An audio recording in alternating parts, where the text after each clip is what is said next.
Welcome to Where Parents Talk. My name is Lianne Castelino. Our guest today is a psychologist, writer, and an author of multiple titles on topics including family, relationships, and adolescence. Dr. Terri Apter is also a mother of two and a grandmother of four. Her latest book is called The Teen Interpreter, a guide to the challenges and joys of raising adolescents. Dr. Apter joins us today from her home in Cambridge in the UK. Great to have you along, and thank you for being here. Well, it's my pleasure to be with you. Thanks for having me. Dr. Apter, so much to talk to you about, but I want to get into what made you want to write The Teen Interpreter. Well, I'm very concerned when I see teens and parents believe that they're hopelessly at odds, that their relationship is doomed, that adolescence is a time when they're trying to separate, and that it's bound to be a difficult time. I want to reintroduce parents to their teens so that they see that their teens still love them, that they remain dependent on that love. They still want their parents' approval. They want their parents to see them and get to know them anew.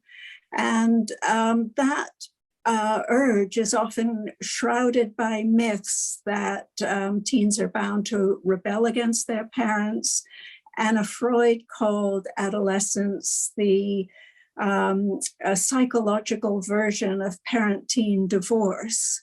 She really thought that, and you still hear that, parents saying, I know they want to separate from me. They want to become their individual person. They want to be, they want to develop their own identity different from their parents, but they also want that relationship to remain whole. And a lot of the but parents and adolescents is actually made worse by parents' inability to see what it is that teens really want from them. And so I want the parent to become the interpreter of the teen, the ability to read the teen. So that's the aim of the book. Anyone listening to that description who has a teenager is going to be like, finally, oh my goodness, all the things that you just described are things that I'm experiencing. And how do I, as a parent, with everything else going on in the world today, interpret what it is that my teenage boy or girl is telling me, and how much is too much and how much is not enough? Okay, well, I think when you first have your child, parents are normally, immensely curious about who this being is, who this son, daughter, whatever is. They really want to get to know their child. And so they're watching out for little signs, and you can see the rhythm. It's been described as a kind of dance or choreography between parent and infant, as the parent is mirroring what the infant is doing, and the infant is just looking adoringly at the parent. That kind of thing seems to come very naturally to us. What is much less natural is that warm, open curiosity towards a teen, but the teen still needs it, not in the same way, not to the same extent, not on the minute-by-minute detail as the child did as an infant, but still needs it. And so learning, again, to retain that warm curiosity, step from what often seems like an attack and a rejection. You hear parents say, I can never say the right thing. Every time I open my mouth, she complains. I can't do anything for her.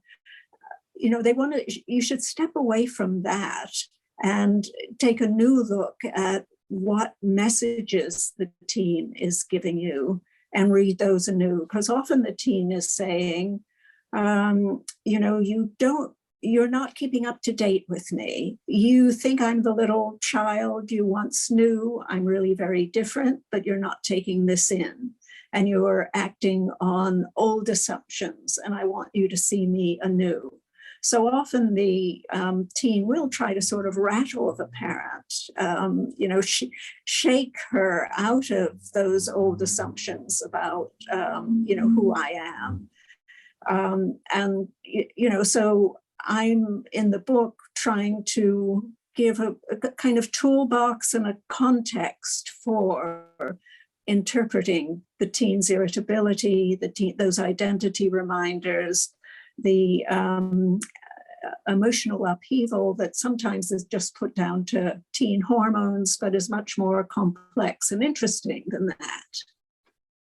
It's so interesting because I think most of us realize to some basic extent that there's a lot going on in the adolescent developmental phase of life. If we're going to look at the brain science for a second, what can you tell us in sort of layman's terms that would be helpful to parents in terms of a foundational pieces that they need to know about that may influence their approach to how they parent a teenager? Okay, well, that's a great question. When the brain science first it became widely known, and this was in the late 1990s, because it wasn't until then that there was sufficient brain imaging techniques to look at how living brains were functioning. But when that started, one of the first things that was noticed was that the prefrontal cortex, which you can sort of think of the executive or control center of the brain, that was very inefficient in the adolescent years. So, of course, teens are impulsive. They're not good at stepping back from an immediate reward. They're not good at measuring risk. And they're, all too willing to take risks that we know are really unacceptable. And certainly a parent for this beloved teen feels is unacceptable. So initially, the brain science was confirming a lot of the negative stereotypes of teens. It was saying, so you heard things like, yes, your teen is crazy, and don't blame me, blame my brain. Because it was as though it was saying, well, teens are just disorganized risk takers, and there's nothing you can do. Yes, they're crazy. Don't blame them, blame their brain. But more and more, as we're getting to understand how the brain is growing and developing, we can see that parents can take a very positive role in actually helping shape and grow their teen's brain. So sometimes we talk about three systems in the teen psyche. So there's the reward system, and teens are very keen on novelty, on excitement, and that really those are their big rewards. But there's also a regulation system, and that sort of regulates emotions, allows them to manage all those very strong, difficult emotions they're experiencing, and also allows them to regulate their craving for rewards. And there's also a relationship system. What do relationships do? How do they fit into that? Now, if parents understand that this important relationship system, which they play a key part in that, that if they help a teen reflect on their emotions, reflect on what they're doing, and feel that they're being acknowledged and that they're being understood, or at least that a parent wants to understand them, this really helps grow their regulation system, and that helps control their reward system. So, we've all heard the phrase, you name something to tame it. And that is very, very true with teen emotions and impulses. I mean, teens are very keen to understand their own emotions. They're becoming more and more aware of how complex emotions are. So, a teen is able to use emotional words in a much more granular, detailed way than a child. A child can use the word mad or tired or angry, interchangeably, or sad interchangeably. Teens are trying to sort of sift this out, but they realize they can be angry, but they can also be embarrassed or ashamed, and they can be hurt. And if parents sort of help them with that, not by being ultra sophisticated and poets themselves in dealing with a complex emotional language, but just in willing to listen to them and let their teens talk and, stay with them even when things are difficult, that is really important in helping the teen build that regulation system. So the more primitive bits of the brain, impulses, panic, and excitement don't overwhelm them. It sounds so reasonable as you describe it, but in the moment of whatever is going on, where, it could be, again, reckless behavior or something that is, considered risk-taking. What could you suggest to parents in that moment? Because we're talking about a lot of things. We're talking about the parent regulating how they're going to react. Yes. At the same time as watching whatever is going to unfold or whatever conversation they're going to have. So could you give us some sort of practical tips around that? Well, the first thing is that parents shouldn't expect too much of themselves. I mean, they will lose it sometimes. Teens can be infuriating and also can arouse a lot of anxiety, and fear. What's happening to my teen? What influences are there? Am I losing control? Am I losing, is my teen exposing himself to undue risk? So, I think parents will lose it, and they will not be modeling, therefore, the best form of self-regulation. But, Donald Winnicott talked about the good enough parent, and what he meant was not simply that you only have to be good enough, you don't have to be perfect. He was actually saying, it's important to be imperfect. Your children need to see that you can break down, that relationships can almost seem to rupture, or it can be badly bruised, but yet you come together again. And that rupture and repair, whether it's in regulation or within the relationship, sets a very important model for what's possible. And it's very reassuring, because when you don't want someone who sees something bad happening within a relationship or within their own self-control, then they will, that they'll think, I'm facing doom. Then that will, you want to get over that. You want to be able to think this relationship can be stretched, it can be bruised, but we can come together again. I can lose it, but I can also regain control and regain, my self-respect. In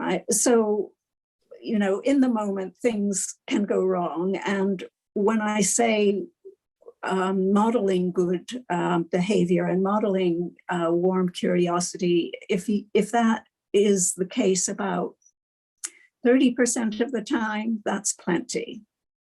But so what can they do?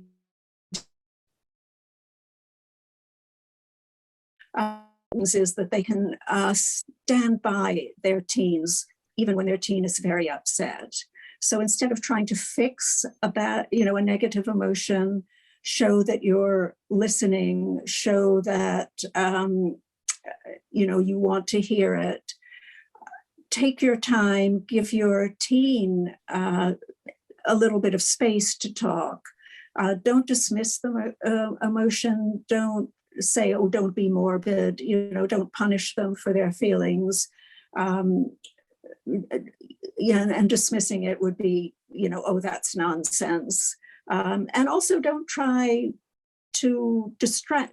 I mean, yes, you want to distract them with some kind of comfort, but you don't want to distract them in the sense of don't think about it at all.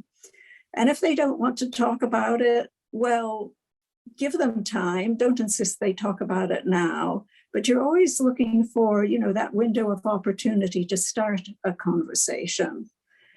And especially parents of boy teens think my teen doesn't want to talk to me. There's no point in this.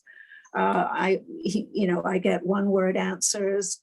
I think if your teen isn't seeming to talk to you and you're not getting enough information, the route is not to walk away and say, I'll wait till he's 24, but to ask better questions, maybe more concrete, watch your body language, make sure you're not exhibiting anxiety yourself, be sensitive to whether they want to be touched or whether they don't. Some teens are very, so tense in certain circumstances that even a touch will overexcite them, overstimulate them. But sometimes when a teen is, all over the place, touching touching a hand, touching a shoulder, it can be very reassuring. It sort of reminds them that they have physical boundaries. Such simple tips and strategies, but seemingly, incredibly powerful in the moment as you're describing them. I want to dig a little bit further into the whole concept of relationships, and of course, how important they are all the time, but certainly in that adolescent time of life. The child-parent versus the child-peer relationship. Many researchers have found that there's a fundamental shift in that dynamic. These days, it would appear that more and more, teens value their friendships more when they're in that phase than they would value their parents. Where do you stand on that? Well, friends do become very important in adolescence. Actually, they're important throughout our lives. But in adolescence, it revs up. It becomes much more bound up with our sense of who we are. And teens like to talk to one another. Let me say that both boy teens and girl teens, it's often said that just girl teens engage in very deep personal conversations with friends. Boys do too. Though in late adolescence, it becomes a little more complicated because guy code in, and they are no longer so effusive, so warm, so open about their need for one another in their late teens. But anyway, friendships do become very important. And some parents say, it's as though my teen has joined a tribe. There are all these signals about, and they share the same hairstyle, grooming, clothes, the way they talk, the music they listen to. Yes, indeed. But who influences us is, very complex. Friends, in a way, influence you more in the moment, in how you dress, how you appear. But parents' influence is really long term, and it does. Research shows that it's, those family values, the ways of interacting are lifelong and, much greater influences than your teenage friends.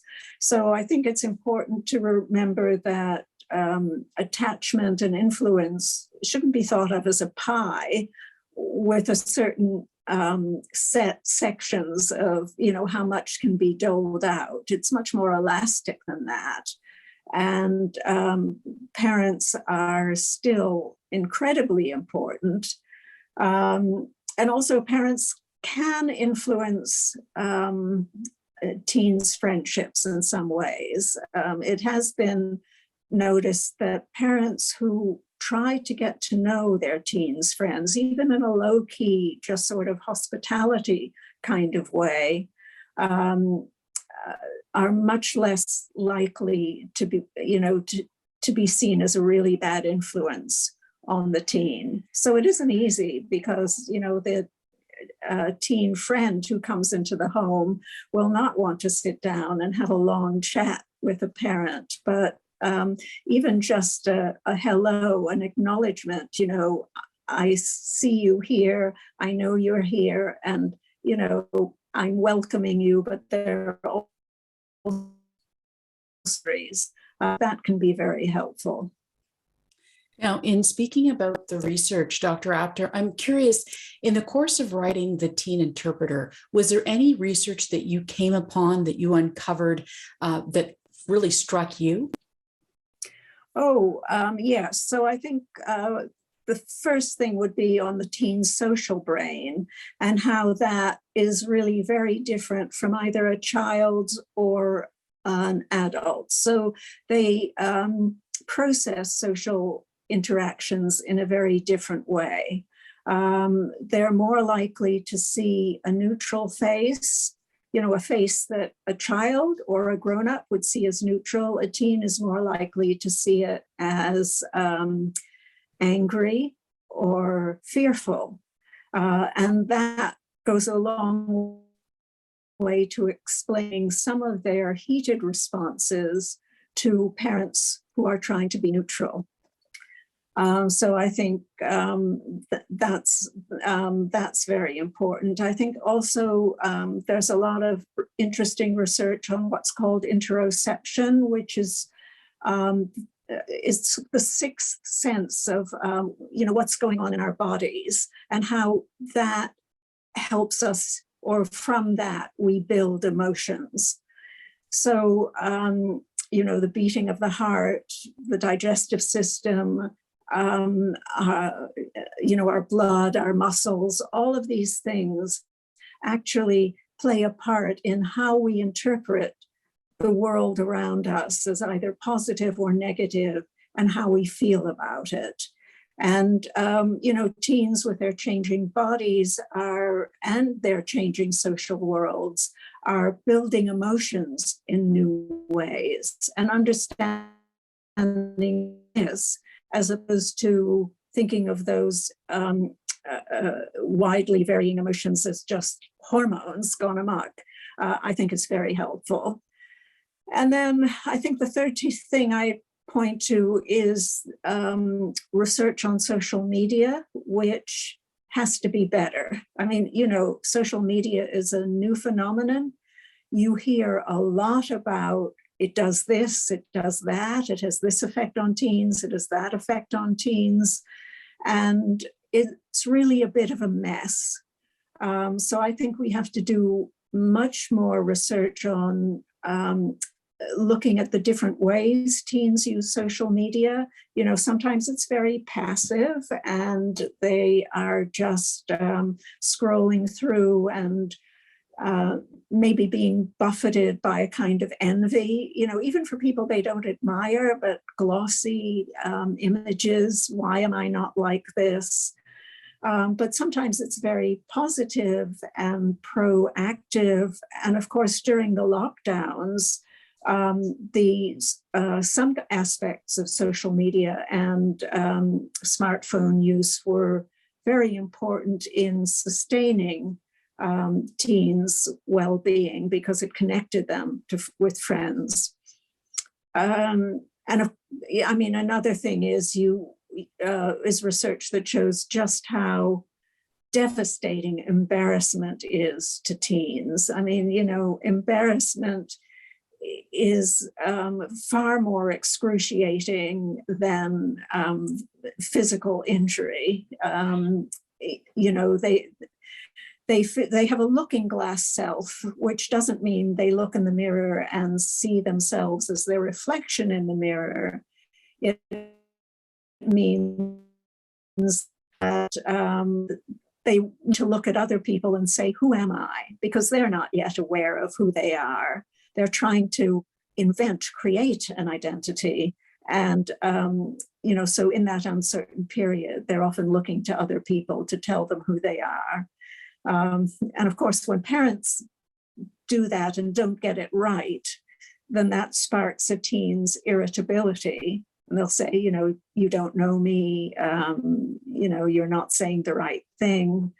And parents hear that as, you should go away. But what the teen is saying, really, you should work a bit harder to get to know me and see what it is. See who I'm trying to become and help me become that person. Such an important point. One of the points that you make in your book is that children need their parents longer than society suggests. Now, this might come as a huge shock to a lot of people, or it may not to others. It depends. But could you elaborate on what your thought is on that? Why do you believe children need their parents longer than what society suggests? Okay, so we have sort of 18 as the notional adulthood, or sometimes 21. And by that time, teens have grown up a lot, but they're not actually adults, I would say, until about the age of 24. Now, there are two different ways of explaining that. The first is the environment. In our society today demands a huge amount from adults, much more in terms of complexity than it did some decades ago, previous generation. Players expect a lot of training, a lot of experience in order to set up your own independent home. You can't just get your first good job as you could maybe in the 50s or 60s, 1950s or 1960s. Expenses are just very, very different. So, people will say, oh, well, the problem is that teens buy their gadgets, or young adults buy their gadgets, and they need this and that. And that's why they can't afford a home. But if you do the maths, saving on gadgets is not going to allow them to live independently. It just, it's a big ask. So a lot of the markers of adulthood, being on a career track and being able to start your own family and being able to live in some way independently, those are the markers of adulthood. They're not going to happen early. So that's the cultural, social side. But then there's also the brain side, what we now know about the developing brain. And the developing brain is not fully streamlined and efficient and adult in form, either in structure or in function, until about the age of 24.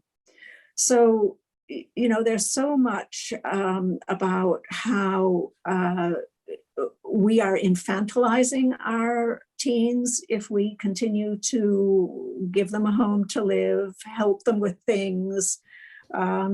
And I think that is very unfair. And, it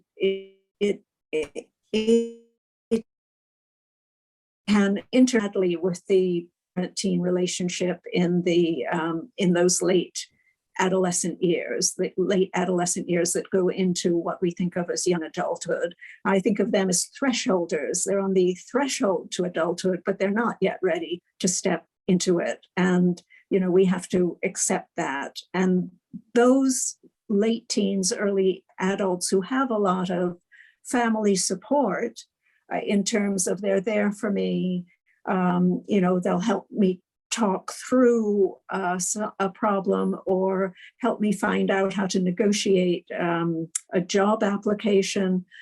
Those are the teens who make a better transition into young adulthood. I'd like to end by asking you, Dr. Apter, what do you want readers of the Teen Interpreter to leave with? Okay, well, they're not going to leave it with the idea that parenting a teen is easy, but they will leave it with a reminder of how exciting, how joyous it is to participate in this phase of your child's life. And they will leave it with the that they continue to matter to their teen, that they can always have a positive impact on their teen. And I hope that they will have, a toolbox for making a positive contribution, continuing positive contribution to their teen's life. That's what I'd like. Certainly a wonderfully optimistic note to end on. Dr. Terri Apter, psychologist and author of The Teen Interpreter, thank you so much for your time today. My pleasure.